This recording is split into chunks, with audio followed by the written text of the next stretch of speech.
ദൈവത്തിന് വരുന്നത് നമ്മുടെ റോമാലേഖനത്തെ വിശേഷിച്ച് ഇങ്ങനെ ഒരു അനേക വാക്യങ്ങൾ കാണുന്നതിൽ ഒരു വാക്യം ഇങ്ങനെ അവിടെ രേഖപ്പെടുത്തിയിരിക്കുന്നു. ഏക മനുഷ്യനാൽ പാപവും പാപത്താൽ മരണവും ലോകത്തിൽ പ്രവേശിച്ചു, ലോകത്തിൽ കടന്നു. ദൈവം ആദാമിനെ സൃഷ്ടിച്ചു, തന്റെ സ്വരൂപത്തിൽ സ്ഥാപിച്ചതിന് ദൈവം ആദാമിനെ സൃഷ്ടിച്ച കാര്യങ്ങളാണ് നമ്മൾ ഉൽപ്പത്തി പുസ്തകത്തിൽ പഠിച്ചുകൊണ്ടിരിക്കുന്നത്. അതിനുശേഷം അവന്റെ ആദാമിന്റെ വംശപാരമ്പര്യത്തെ കുറിച്ച് നമ്മൾ ചിന്തിച്ചു. ആദാമിന് ദൈവം ഒരു കൽപ്പന കൊടുത്തായിരുന്നു. ഈ തോട്ടത്തിലെ വൃക്ഷത്തിന്റെ നടുക്ക് നിൽക്കുന്ന നന്മതരമുള്ള അറിവിന്റെ വൃക്ഷത്തിന്റെ ഫലം പിന്നെ നാളെ നീ മരിക്കും എന്ന് ആദാമിനോട് ദൈവം കൽപ്പിച്ചിരുന്നു. എന്നാല് ഞാൻ ധരിക്കുന്നത് ഈ മരണം എന്ന് പറഞ്ഞാൽ എന്താണെന്ന് ആദാമിന് അതുവരെ അറിഞ്ഞുകൂടായിരുന്നു. പഴം പറിച്ച് തിന്നപ്പോൾ ആദാമിന് ഒരു കാര്യം മനസ്സിലായി കാണും. മരണം എന്ന് പറഞ്ഞാൽ സെപ്പറേഷനാണ്, ദൈവത്തിൽ നിന്ന് വേർപാടാണെന്ന് ഗ്രഹിച്ചു കാണും. എന്നാൽ അതൊരു ശരീരത്തിന്റെ കൂടെ മരണമാണ്, ശരീരത്തിന്റെ മരണവും സംഭവിക്കുമെന്നുള്ള കാര്യം ആദാമിന് ഗ്രഹിക്കാൻ തന്റെ രക്തത്തിൽ പിറന്ന തന്റെ സ്വന്തം കുടുംബത്തിൽ തന്നെ പിറന്ന മൂത്തവൻ അനുജനെ കൊല്ലേണ്ടി വന്നു. അപ്പോഴാണ് ആദാമിന് ആ ഭീകരത ഗ്രഹിക്കാൻ കഴിഞ്ഞതെന്ന് ഞാൻ ചിന്തിക്കുന്നു. മരണം എന്ന് പറഞ്ഞാൽ എത്ര ഭയാനകമാണെന്നും എത്ര ഭീതി ജനിപ്പിക്കുന്നതാണെന്നും അത് ഒരു മനുഷ്യന് പോലും ഒരു വിധത്തിലും ഒരു കോംപ്രമൈസ് ചെയ്യാൻ കഴിയാത്തതാണെന്നും എന്നുള്ള സത്യങ്ങളെല്ലാം ആദാമിന് തൻ്റെ മൂത്ത മകനായ കായീൻ ഹാബീലിനെ കൊന്നപ്പോൾ ആണ് മനസ്സിലായത് ഞാൻ ഊഹിക്കുന്നു. ഹാബേലിനെ കായീൻ കൊല്ലാനുണ്ടായ കാരണം നമ്മൾ കഴിഞ്ഞ ദിവസം ചിന്തിച്ചു. ഹാബേല് കായിൻ്റെതിനേക്കാൾ ഉത്തമമായി യാഗം കഴിച്ചു എന്ന് എബ്രായത്തിൽ വായിക്കുന്നു. ഏതായാലും ദൈവത്തിന്റെ പ്രസാദം ലഭിക്കത്തക്ക വിധത്തിലുള്ള ഒരു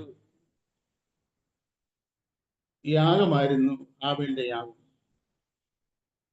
ആ യാഗത്തിൽ ദൈവം പ്രസാദിച്ചു. ആ യാഗത്തിൽ പ്രസാദിക്കാനുണ്ടായ കാരണം നമ്മൾ കഴിഞ്ഞ ചിന്തിച്ചു. യേശുക്രിസ്തു പറഞ്ഞ കാര്യത്തെക്കുറിച്ച് നമ്മൾ ചിന്തിച്ചു. ഏതാണ് വലുത്, യാഗമാണോ യാഗപീഠമാണോ? യേശു ഇങ്ങനെ ചോദിച്ചു, മൂഢന്മാരെ ഏതാണ് വലിയത്, വഴിപാടാണോ അതോ വഴിപാടിനെ ശുദ്ധീകരിക്കുന്ന യാഗപീഠമാണോ? യാഗപീഠം വിശുദ്ധമാണെങ്കിൽ മാത്രമേ അതിന് മേൽ കഴിക്കുന്ന വഴിപാട് വിശുദ്ധമായി തീരത്തുള്ളൂ. അതുകൊണ്ട് തന്നെ മോശയ്ക്ക് ന്യായപ്രമാണം കൊടുത്ത ദൈവം പറഞ്ഞു, യാഗപീഠം അതിവിശുദ്ധമായിരിക്കണം, രക്തത്താൽ അത് വിശുദ്ധീകരിക്കപ്പെടണം, അത് അതിവിശുദ്ധമായി, മോസ്റ്റ് ഹോളി ആയിരിക്കണം, അതിവിശുദ്ധമായിരിക്കണം. ഇവിടെ നമ്മൾ വായിക്കുന്നത് ഹാബേലിന്റെ കാര്യത്തിൽ വായിക്കുന്നത്, ഹാബേലിൽ ദൈവം പ്രസാദിച്ചു, അവന്റെ വഴിപാട് ദൈവം പ്രസാദിച്ചു. കായീൻ ദൈവം പ്രസാദിച്ചില്ല, അവന്റെ വഴിപാട് ദൈവം പ്രസാദിച്ചില്ല. അങ്ങനെ ദൈവത്തെ പ്രസാദിപ്പിച്ചു എന്ന കാരണം കൊണ്ടാണ് ഈ ദൈവനത്തിൽ രേഖപ്പെടുത്തിയിരിക്കുന്ന ദൈവഭക്തരായിരിക്കുന്ന അനേകരും മരണം ഏറ്റുവാങ്ങേണ്ടി വന്നത്. നമ്മുടെ കർത്താവ് യേശു ക്രിസ്തുവും ഈ ഭൂമിയിൽ ജീവിച്ചിട്ട് തന്നെ മരണത്തിന് വേണ്ടി വിധിച്ചതിന്റെ കാരണം യാതൊരു അന്യായം ചെയ്തിട്ടല്ല, ഒരു ദുഷ്ടതയും ചെയ്തിട്ടല്ല, നേരെ മറിച്ച് തന്റെ പിതാവിനെ 100% യേശു ക്രിസ്തു പ്രസാദിപ്പിച്ചു ജീവിച്ചു എന്നുള്ള കാരണം ആണ് തനിക്കും ഈ ലോകം മരണം വെച്ചു നീട്ടാൻ ഇടയായി തീർന്നത്. അത് ഇന്നയോളം തുടരുന്നു, അന്ത്യ സമയം വരെ അത് തുടരുമെന്ന് നമ്മൾ വെളിപ്പാട് പുസ്തകത്തിലൊക്കെ വായിക്കുന്നുണ്ട്. ദൈവത്തെ പ്രസാദിക്കാൻ മനസ്സ് വെച്ചിരിക്കുന്ന ആരെയും പിശാചും ഈ ലോകവും ഒരുമിച്ച് ചേർന്ന് നിന്നുകൊണ്ട് അവരെ നശിപ്പിക്കുന്ന ഒരു വ്യഗ്രത, പ്രക്രിയ, ഒരു തുടർമാനമായ നടപടി ദൈവദിനത്തിൽ കൂടെ ലോകത്തിൽ ചുറ്റും കണ്ടുപിടിച്ചാൽ നമുക്ക് കാണാൻ കഴിയും. അപ്പൊ 4-ാം അധ്യായത്തിന്റെ പ്രതിപാദ്യ വിഷയം അതാണ്. 5-ാം അധ്യായത്തിലേക്ക് നമ്മൾ വരുമ്പോൾ 5-ാം അധ്യായത്തില് ആദാമിന്റെ വംശപാരമ്പര്യമാണ് കാണുന്നത്. ആ വംശപാരമ്പര്യത്തിൽ ഒരു വ്യക്തിയെക്കുറിച്ച് വളരെ പ്രത്യേകമായിട്ട് ദൈവദിനത്തിൽ പല സ്ഥലത്ത് രേഖപ്പെടുത്തി നമുക്ക് കാണുന്നത് ഹാനോക്കാണ്. ഹാനോക്കിനെ കുറിച്ച് എഴുതിയിരിക്കുന്നത്, എന്നാൽ ഹാനോക്ക് ദൈവത്തോട് കൂടെ താമസിച്ചു. ഹാനോക്കിന്റെ ആയുഷ്കാലം വളരെ ഹ്രസ്വമായ പീരീഡായിരുന്നു, സമയമായിരുന്നു. 900, 800, 900 ചില്ലാന കൊല്ലങ്ങളൊക്കെ പിതാക്കന്മാര് ജീവിച്ചിരുന്ന കാലത്ത് ഹാനോക്കിന്റെ ആയുഷ്കാലം 365 വർഷമായിരുന്നു. ഹാനോക്ക് ഒരു പ്രവാചകനായിരുന്നു. നമ്മൾ ദൈവത്തിന്റെ വചനത്തിൽ നമ്മൾ കാണുമ്പോൾ അനേക പ്രവാചകന്മാരെ കുറിച്ച്, വലിയ പ്രവാചകന്മാർ, ചെറിയ പ്രവാചകന്മാരൊക്കെ ഇങ്ങനെ നമ്മൾ ഇടം തെച്ച് പഠിക്കാറുണ്ട്, നമുക്കറിയാം.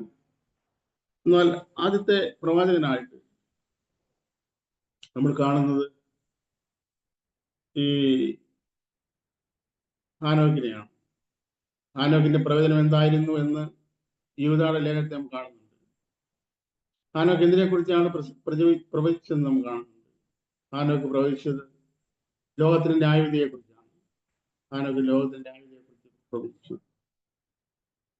ഉൽപ്പത്തി പുസ്തകത്തിൽ നമ്മളത് കാണുന്നുണ്ട്, ഈ പ്രവാചകനെ കുറിച്ച് കാണുന്നുണ്ട്. എന്താണ് ഹാനോക്ക് പ്രവചിച്ചതെന്ന് ഉൽപ്പത്തി പുസ്തകത്തിൽ കാണുന്നില്ല, അത് നമ്മൾ കാണുന്നത് യൂദായുടെ ലേഖനത്തിലാണ്. എന്തായാലും ഹാനോക്ക് ഒരു കാര്യം ചെയ്തു. ഹാനോക്കിന് 65 വയസ്സായപ്പം മെഥുശേലഹിനെ ഹാനോക്ക് ജനിപ്പിച്ചു. മെഥുശേലഹ് എന്ന വാക്കിന്റെ അർത്ഥം ഇവന്റെ ശേഷം അത് സംഭവിക്കും എന്ന് ആണ്, അല്ലെങ്കിൽ ഇവന്റെ ശേഷം പ്രളയം, ഇവന്റെ ശേഷം അത് സംഭവിക്കും എന്നെല്ലാമാണ് ഹാനോക്ക് മെഥുശേലഹ് എന്ന വാക്കിന്റെ അർത്ഥം എന്ന് ഞാൻ ഗ്രഹിച്ചിട്ടുണ്ട്, മനസ്സിലാക്കിയിട്ടുണ്ട്. അപ്പൊ ഈ മെഥുശേലഹിന്റെ ശേഷം അത് സംഭവിക്കും എന്ന് പറഞ്ഞാൽ എന്ത് സംഭവിക്കുമെന്ന് ഹാനോക്കിന് മനസ്സിലായി. താൻ പ്രവചിച്ച ലോകത്തിന്റെ നാശം അത് ഈ മെഥുശേലഹിന് ശേഷം സംഭവിക്കും എന്നുള്ള ബോധ്യം ഹാനോക്കിന് ലഭിച്ചു. ഹാനോക്കിന് 65 വയസ്സായപ്പോഴാണ് ഈ ബോധ്യം ലഭിക്കുന്നത്. അഥവാ ഹാനോക്കിന് 65 വയസ്സായപ്പോഴാണ് മെഥുശേലഹിനെ ജനിപ്പിച്ചത്. മെഥുശേലഹിനെ ജനിപ്പിച്ച ശേഷം ഹാനോക്ക് 300 സംവത്സരം ദൈവത്തോടു കൂടെ നടന്നു, പുത്രന്മാരെ ജനിപ്പിച്ചു. ദൈവം അവനെ എടുത്തുകൊണ്ടതിനാൽ കാണാതെയായി എന്ന് നമ്മൾ ദൈവത്തിന്റെ വായിക്കുന്നു. അപ്പോ ഈ മെഥുശേലഹ് ജനിച്ചത് 65 വയസ്സായപ്പോഴാണ്. ഹാനോക്കിന് 65 വയസ്സായപ്പോഴാണ്. മെഥുശേലഹ് ജനിക്കുന്നത് 100 വയസ്സുള്ളപ്പോഴായിരുന്നു എന്ന് സങ്കല്പിച്ചാൽ നമുക്ക് ഇങ്ങനെ സങ്കല്പിക്കേണ്ടി വരും. പിന്നെയുള്ള ആയുഷ്കാലമാണ് ഹാനോക്ക് ദൈവത്തോടു കൂടെ നടന്നത്. കാരണം മെഥുശേലഹിനെ ജനിപ്പിച്ചപ്പം ഹാനോക്കിന് ഒരു കാര്യം ബോധ്യപ്പെട്ടു, ഇവന്റെ ശേഷം അത് സംഭവിക്കും, ഇവന്റെ കാലത്തിന് ശേഷം സംഭവിക്കും. അപ്പം എത്രത്തോളം വേഗത്തിൽ, എത്രത്തോളം നേരത്തെ ദൈവ പദ്ധതി നമുക്ക് ഗ്രഹിക്കാൻ കഴിയുന്നു, അത്രത്തോളം വേഗത്തിൽ നമുക്ക് കർത്താവിനോട് കൂടെ നടക്കാൻ കഴിയും. ദൈവിക പദ്ധതികളെ കുറിച്ച് ഉള്ള നമ്മുടെ അറിവിന്റെ നാളുകൾ എത്രത്തോളം ദീർഘമാകുന്നു, അത്രത്തോളം ദീർഘമായതിനു ശേഷം മാത്രമേ നമുക്ക് ദൈവ വഴി നടക്കാൻ നമുക്ക് കഴിയത്തുള്ളൂ. ആ ഒരു ബോധ്യം ഹാനോക്കിന് ലഭിച്ചു. 65 വയസ്സായപ്പം ഹാനോക്കിന് ആ ബോധ്യം ലഭിച്ചു, ഇതിന്റെ ശേഷം ദൈവം ലോകത്തെ ന്യായം വിധിക്കും. മെഥുശേലഹ് ജനിച്ചു. 300 സംവത്സരം ഹാനോക്ക് ദൈവത്തോടു കൂടെ നടന്നു. ഹാനോക്ക് ദൈവത്തോടു കൂടെ നടന്നു എന്ന് പറഞ്ഞാൽ ദൈവം ഹാനോക്കിനോട് കൂടെ നടന്നതല്ല, നേരെ മറിച്ച് ഹാനോക്ക് ദൈവത്തോടൊപ്പം നടന്നു. ഹാനോക്ക് ദൈവത്തോടു കൂടെ നടന്നു എന്ന് പറഞ്ഞതിന്റെ താല്പര്യം ദൈവത്തിന്റെ മനോവികാരങ്ങൾ എന്താണ്, ദൈവത്തിന്റെ താല്പര്യങ്ങൾ എന്താണ്, ദൈവത്തിന്റെ ഇഷ്ടം എന്താണ്, ദൈവത്തിന്റെ കാഴ്ചപ്പാടുകൾ എന്താണ്. ഹാനോക്ക് അതേ കാഴ്ചപ്പാടുകളും അതേ ഇഷ്ടങ്ങളും അതേ താല്പര്യങ്ങളും ആയി ഹാനോക്കിന്റെ ശൈലി. ദൈവത്തോടു കൂടെ നടക്കുക എന്ന് പറഞ്ഞാൽ ദൈവത്തിന്റെ അതേ മനോഭാവമുള്ളവനായി, അതേ താല്പര്യമുള്ളവനായി, അതേ കാഴ്ചപ്പാടുള്ളവനായി തീർന്നെങ്കിൽ മാത്രമേ ദൈവത്തോടു കൂടെ നടക്കാൻ കഴിയത്തുള്ളൂ. ദൈവത്തിന്റെ വചനം ഇങ്ങനെ വായിക്കുന്നല്ലോ, 2 പേർ ഒത്തിട്ടല്ലാതെ ഒരുമിച്ച് നടക്കുമോ. അപ്പോൾ ഹാനോക്കും ദൈവം തമ്മിൽ ഒത്തു, അവർ 2 പേരും ഒരുമിച്ച് നടന്നു. ഹാനോക്ക് ദൈവത്തോടു കൂടെ നടന്നു. ദൈവം അവനെ എടുത്തുകൊണ്ടതിനാൽ കാണാതെയായി. ഹാനോക്കിനെ ദൈവം എടുത്തു, അതുകൊണ്ട് ഹാനോക്കിനെ കാണാതെയായി. 6-ാം അധ്യായത്തിലേക്ക് നാം വരുമ്പോൾ 6-ാം അധ്യായത്തിലെ പ്രധാനപ്പെട്ട പ്രതിപാദ്യ വിഷയം 6-ാം അധ്യായം ആദ്യത്തെ ഭാഗത്ത് കൃത്യമായിട്ട് നമുക്ക് ബൈബിളിന്റെ തെളിവുകൾ, നമുക്ക് ലഭ്യമായിരിക്കുന്ന തെളിവുകൾ വെച്ച് തെളിയിക്കാൻ കഴിയാത്ത ഒരു കാര്യമാണ് അവിടെ പറഞ്ഞിരിക്കുന്നത്. അത് അങ്ങനെയും ഇങ്ങനെയല്ല ഒരു തർക്ക വിഷയമായിട്ട് ഇന്നും ദൈവവചന പഠിതാക്കളുടെ ഇടയിൽ അവശേഷിച്ചിരിക്കുന്ന കാര്യമാണ്. അവിടെ പറഞ്ഞിരിക്കുന്നത് 6-ാം അധ്യായത്തിന്റെ പ്രതിപാദ്യ വിഷയം ആദ്യത്തെ ഭാഗം, ദൈവത്തിന്റെ പുത്രന്മാർ മനുഷ്യന്റെ പുത്രിമാരെ സൗന്ദര്യമുള്ളവർ എന്ന് കണ്ട് തങ്ങൾക്ക് ബോധിച്ച ഏവരെയും ഭാര്യമാരായിട്ട് എടുത്തുവെന്നും അക്കാലത്ത് മല്ലന്മാരുണ്ടായി എന്നും കാണുന്നുണ്ട്. ആ ദൈവത്തിന്റെ പുത്രന്മാരെന്ന് പറയുന്നത് ദൈവത്തിന്റെ ദൂതന്മാരാണ് എന്ന് സമർത്ഥിക്കുന്ന ഒരു വിഭാഗം ദൈവവചനം പഠിക്കുന്നവര് ഉണ്ട്. കാരണം ആ സമയത്ത് തന്നെ ആ വീണുപോയ ദൈവത്തിന്റെ ദൂതന്മാരാണെന്ന് പറയുന്ന ഒരു കൂട്ടരുണ്ട്. അപ്പോൾ തന്നെ അത് അങ്ങനല്ല, നേരെ മറിച്ച്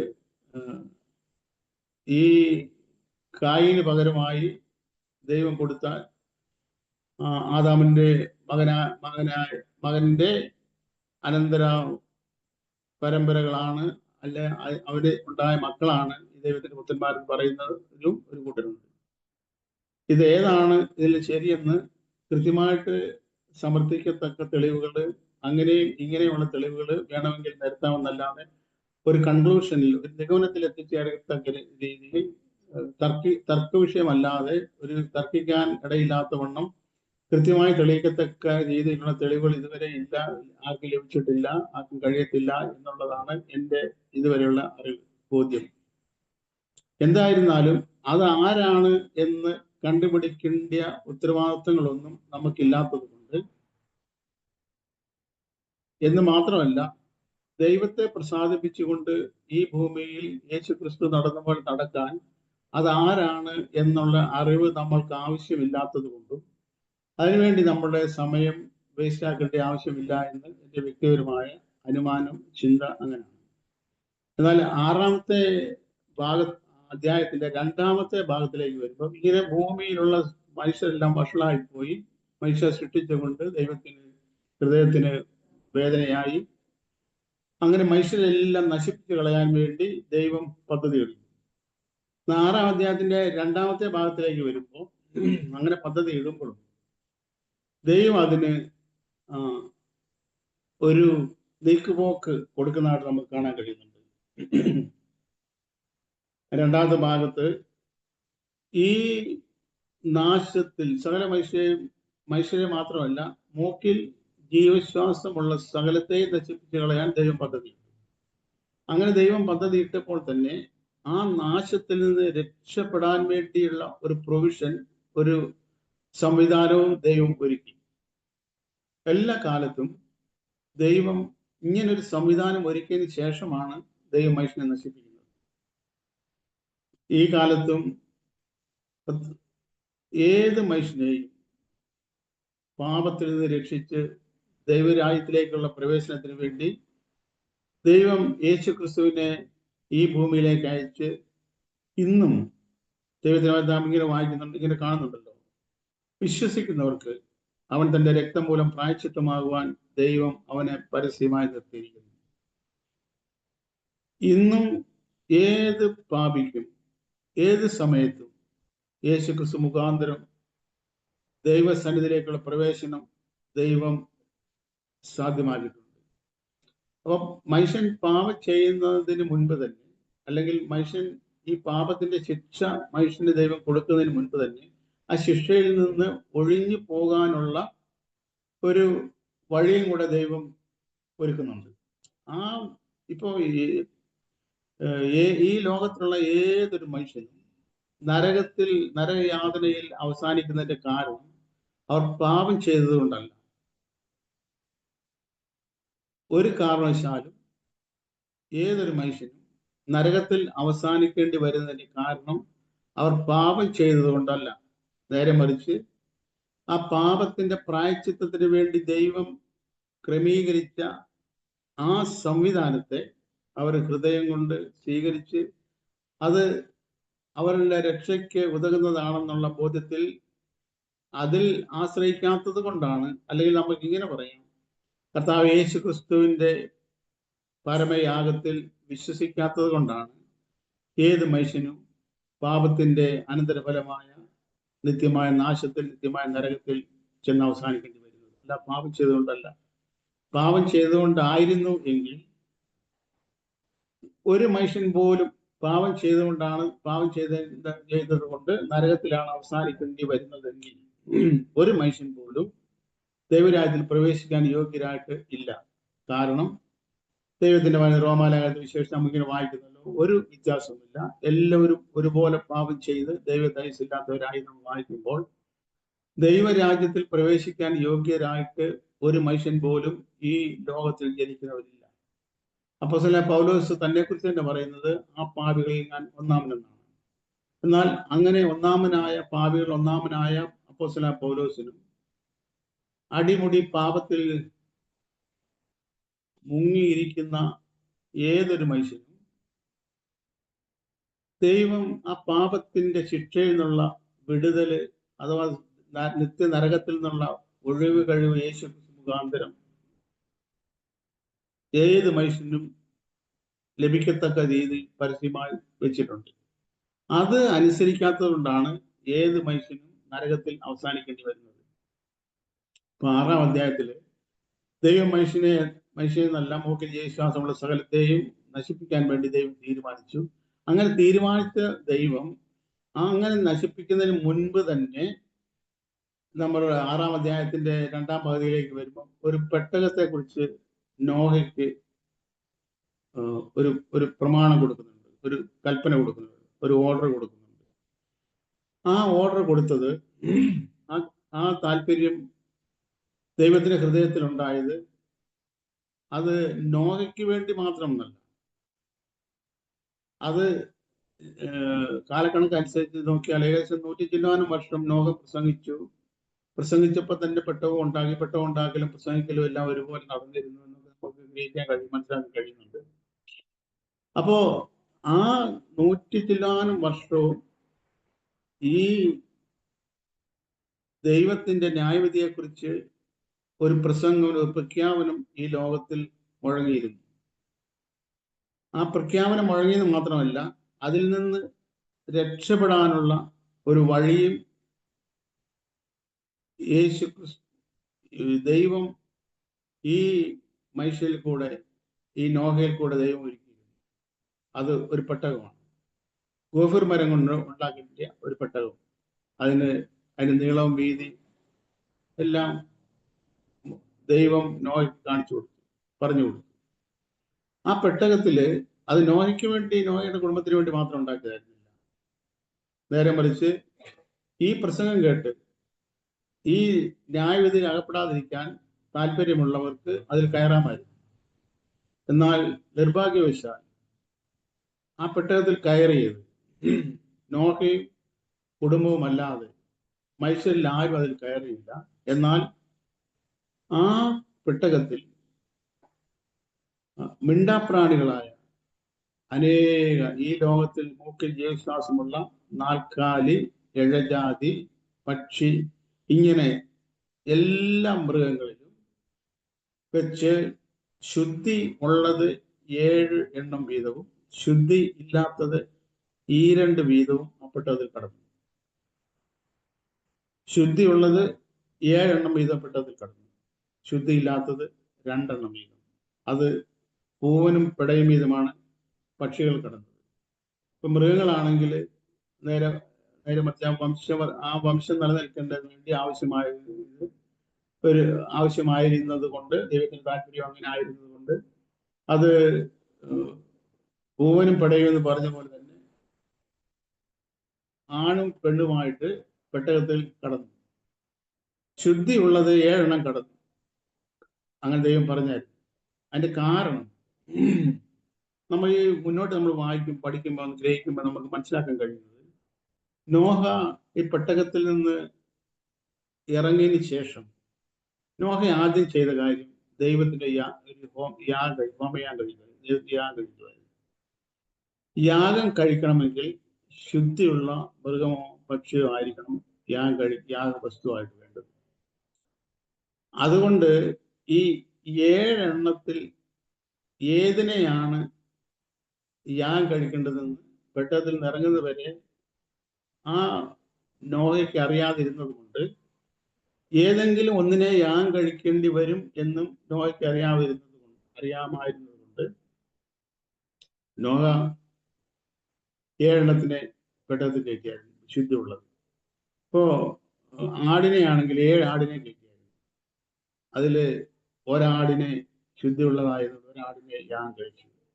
പിന്നെ 6 ആടുണ്ട്, അത് ആണും പെണ്ണും പെണ്ണുമായിട്ടാണ് കയറ്റിയത്.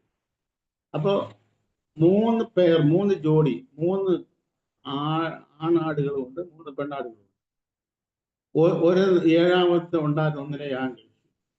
അപ്പൊ ശുദ്ധിയുള്ളത് 7 മൃഗവും 7 എണ്ണവും, മൃഗവും 7 ജാതി പക്ഷിയെല്ലാം 7 എണ്ണവും, ശുദ്ധി ഇല്ലാത്തത് ഈ 2മായിട്ട് ഈ പെട്ടകത്തിൽ മനുഷ്യൻ കടന്നില്ലെങ്കിലും പെട്ടകത്തിൽ ഈ മൃഗങ്ങൾ കടക്കാനിടയായി, ശുദ്ധിയില്ലാത്തതും ശുദ്ധിയുള്ളതും. ഈ പെട്ടകം യേശുക്രിസ്തുവിന്റെ ഒരു നിഴലായിട്ട് നമുക്ക് ഗ്രഹിക്കാൻ കഴിയുന്നതാണ്. യേശുക്രിസ്തു നിഴലെന്ന് പറയുമ്പോൾ യേശുക്രിസ്തു മുഖാന്തരം ന്യായപ്രമാണം ലഭിച്ചത് അക്ഷര ഇസ്രായേലിനാണ്.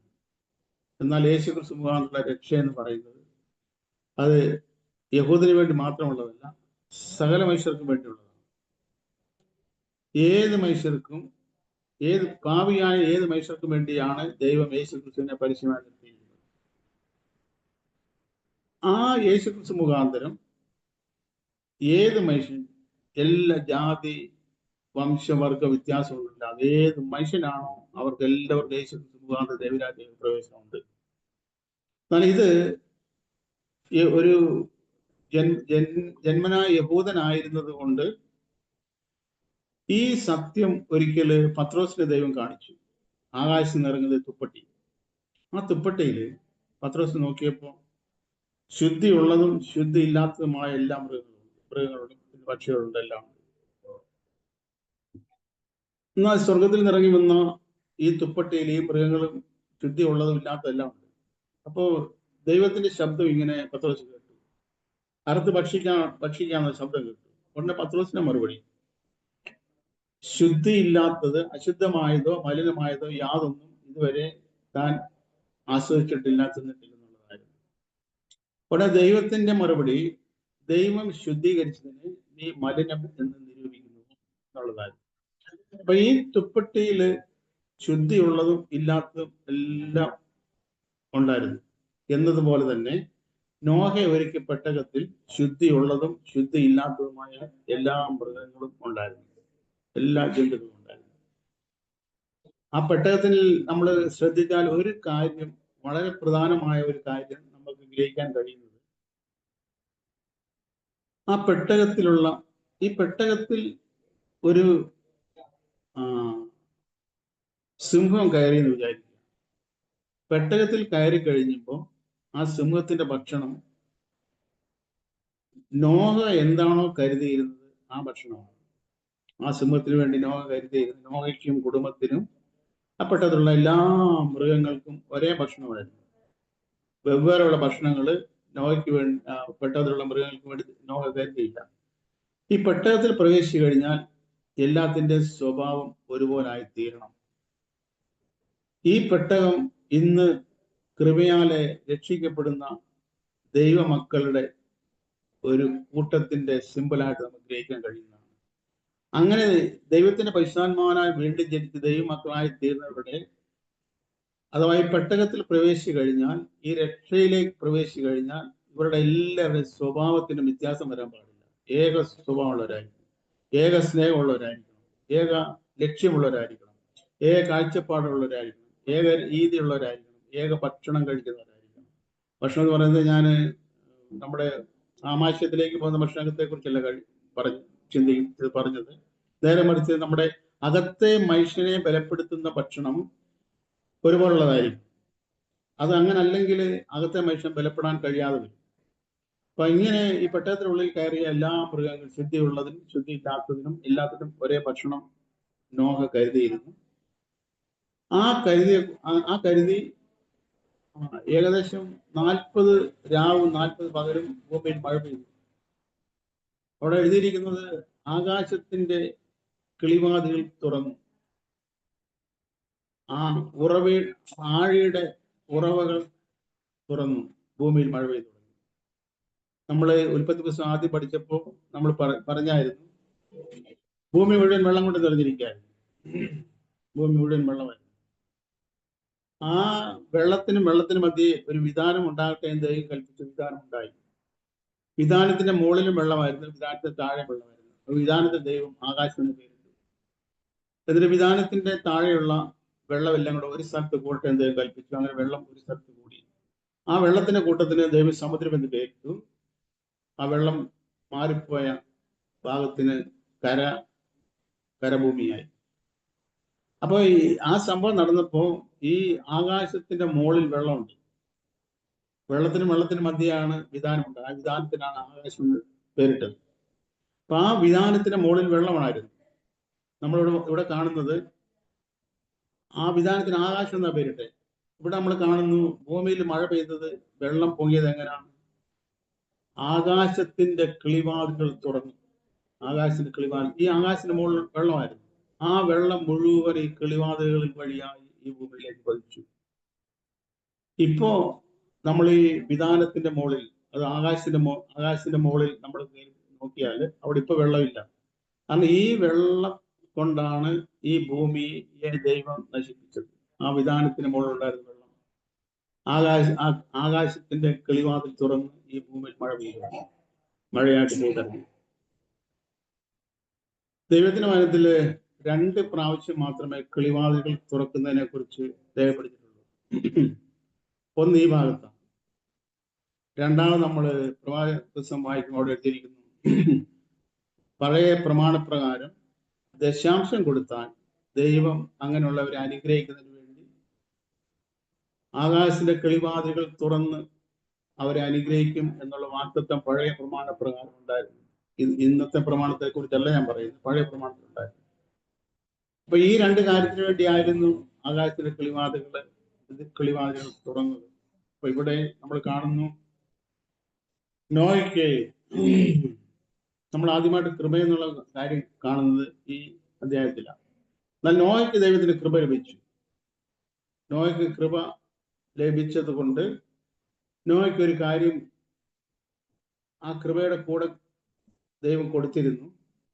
അത് മറ്റൊന്നുമല്ല, എന്തിനു വേണ്ടിയാണോ നോയ്ക്ക് ദൈവം കൃപ കൊടുത്തത്, ആ കൃപ ഈ നോഹ ഈ ജലപ്രളയത്തിൽ രക്ഷപ്പെടാൻ വേണ്ടി മാത്രമായിരുന്നില്ല.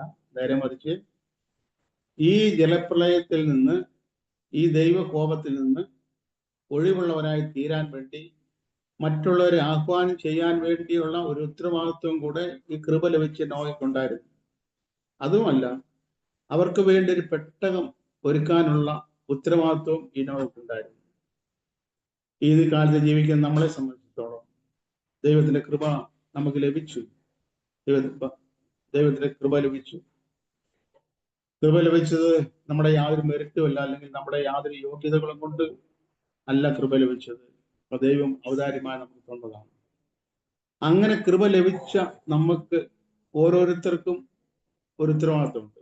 നമുക്ക് ഓരോരുത്തർക്കും ഉള്ള ഉത്തരവാദിത്വം, ഈ ലഭിച്ച കൃപ മറ്റുള്ളവർക്ക് ലഭിക്കത്തക്ക രീതിയിൽ അവർക്ക് വേണ്ടി ദൈവത്തോട് അപേക്ഷിക്കാനും അവരെ അതിലേക്ക് ആഹ്വാനം ചെയ്യാനുമുള്ള ഒരു ഉത്തരവാദിത്വം നമ്മളിൽ ഓരോരുത്തർക്കും ഉണ്ട്. അപ്പൊ അങ്ങനെ നോഹയ്ക്ക് കൃപ ലഭിച്ചത് കൊണ്ട് ദൈവം നോഹയിൽ കൂടെ ഒരു കാര്യം ചെയ്യാൻ താല്പര്യപ്പെട്ടിരുന്നു. ഈ ഒരു രക്ഷയ്ക്ക് വേണ്ടി പെട്ടകം ഉണ്ടാക്കുന്നുള്ളൂ. പെട്ടകം ആ പണി നോഹയ്ക്ക് ദൈവം ഏൽപ്പിച്ചു കൊടുത്തു. എങ്ങനെയാണെന്നുള്ള മാതൃക കൊടുത്തായിരുന്നു. ഇന്ന് നമുക്കും ഒരു മാതൃക ദൈവം തന്നിട്ടുണ്ട്. ആ മാതൃക പ്രകാരമായിരിക്കണം നമ്മളുടെ പണി, അഥവാ നമ്മുടെ ക്രിസ്തീയ ജീവിതം എന്ന പണി നമ്മൾ ചെയ്യേണ്ടത്. ദൈവം കാണിച്ച അതേ മാതൃക തന്നെ ആയിരിക്കണം. നമ്മൾ ഈ ഭാഗത്ത് വായിക്കുന്നത്, ദൈവം പറഞ്ഞതുപോലെ നോഹ ചെയ്തു. നോഹയുടെ യാതൊരു താല്പര്യവും അതിനകത്ത് കൂട്ടിച്ചേർത്തില്ല, കുറച്ചുമില്ല. ദൈവം എന്താണോ പറഞ്ഞത് അതുപോലെ ദൈവം ചെയ്തു. ദൈവം എല്ലാ സമയത്തും ഒരു മാതൃക കാണിച്ചു കൊടുക്കാറുണ്ട്. ആ മാതൃക കാണിച്ചിട്ടാണ് പറയുന്നത്. അല്ല, ആ മാതൃകയുടെ ഒരു ബോധ്യം ഹൃദയത്തിൽ കൊടുത്തിട്ടാണ് പറയുന്നത് ഇങ്ങനെ തന്നെ ചെയ്യണം. മോശയെ കുറിച്ച് നമ്മൾ വായിക്കുന്നുണ്ടല്ലോ. മോശയ്ക്ക് ആ പർവ്വതത്തിൽ വെച്ച് ദൈവം ഒരു മാതൃക കാണിച്ചു. എന്നിട്ട് മോശയോട് പറയുന്നു, ദൈവം പറഞ്ഞു, ഞാൻ നിനക്ക് പർവ്വതത്തിൽ വെച്ച് കാണിച്ച മാതൃക പ്രകാരം തന്നെ നീ സകലതും ഉണ്ടാക്കുവാൻ ശ്രമിക്കണം, എല്ലാം ഉണ്ടാക്കാൻ. ആ മാതൃക കാണിച്ചു കൊടുത്തു. ഇന്നും ദൈവം നമ്മളുടെ ഓരോരുത്തരുടെയും മുൻപിൽ യേശു ക്രിസ്തു എന്ന മാറ്റമില്ലാത്ത മാതൃക ദൈവം നമ്മുടെ മുമ്പിൽ വെച്ചിട്ടുണ്ട്. അതുകൊണ്ട് നമ്മുടെ ഓരോരുത്തരുടെയും നമുക്ക് കൃപ ലഭിച്ച നമ്മുടെ ഓരോരുത്തരുടെയും പ്രവർത്തികൾ, നമ്മുടെ പണി ആ മാതൃകയെ ലക്ഷ്യമാക്കിയായിരിക്കണം. ആ മാതൃക പ്രകാരം തന്നെയായിരിക്കണം. യേശു ക്രിസ്തു എന്ന മാതൃകയല്ലാതെ വേറൊരു മാതൃക. അപ്പോസ്തലൻ പൗലോസ് അതിനെ കുറിച്ച് തന്റെ വാക്കിൽ ഇങ്ങനെ എഴുതിയിരിക്കുന്നു, യേശു ക്രിസ്തു എന്ന ഇട്ടിരിക്കുന്ന അടിസ്ഥാനമല്ലാതെ മറ്റൊന്നിടാൻ കഴിയുന്നതല്ല എന്ന് എഴുതിയിരിക്കുന്നത് പോലെ യേശു ക്രിസ്തു എന്ന മാതൃക, ആ മാതൃക നമ്മളുടെ മാതൃകയായി തീരട്ടെ. നമ്മളെല്ലാവരെയും ദൈവം സമൃദ്ധിയായി അനുഗ്രഹിക്കുമാറാകട്ടെ.